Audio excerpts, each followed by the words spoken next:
me throw another variable at you. You mentioned all the boards. One that I don't see enough ITAM involvement in is when dealing with vendors.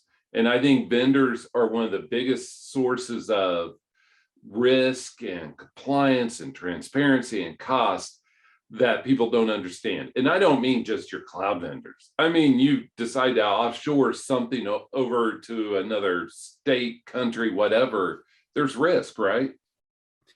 Oh, massively. And I think supplier management and vendor management has always been a big thing in the software side of things in particular, because, license models are changing. There's new commercial agreements about, so ITAM and the SAM vendors in particular were very cozy, were very close.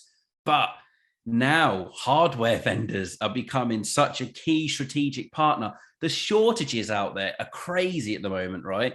There's long lead times for a particular brand and particular hardware assets themselves. So, we're having weekly conversations almost with those guys to say, look, we need X amount of monitors by the end of the year for, growth, for replenishment, for new starters, etc.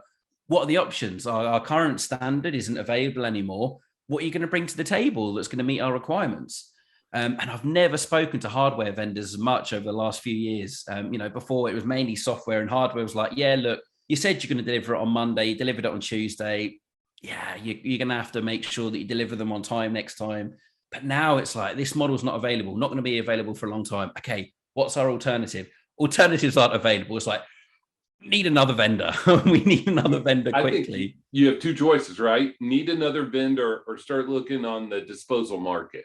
And even though that's not sexy, it's, but I think that disposal market has been utilized more for these shortages than people understand or realize.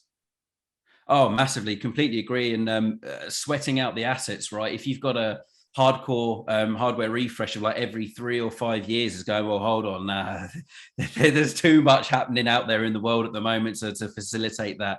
But I think you mentioned the key word there, sexy. And I'm just going to bring sexy back.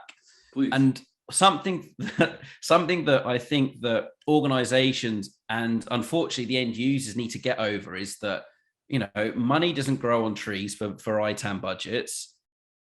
Devices themselves don't grow on trees, full stop. There's a barren of a forest at the moment. So you are going to get a device that's been used in the organization before. We've made sure that it's clean. We've made sure that it's functional. But yeah, sure, it may have a little scratch here. It may not be brand new and you have to peel off the wrapping, as soon as you get it. But that's life. We're optimizing our existing investment. It's still got 2 years left of warranty. There's absolutely nothing wrong with it. I'm sorry it hasn't got an Apple logo on it, but it will absolutely meet your requirements for your organization and what you want to do with it. And I think that's something that, depends on the clients, right? If you're a big brand or you have a lot of sales staff, for example, I understand. Look, if you're going into a sales meeting, you don't want a battered laptop or a battered phone or whatever. Get that. But then the rest of the organization, it's that culture shift of, look, even in personal lives, right? There's shortages on stuff. It's times 10 in the corporate world. You're going to have to, reuse stuff first. If you're not using it, we're going to be reclaiming it. We're going to be giving it back to you.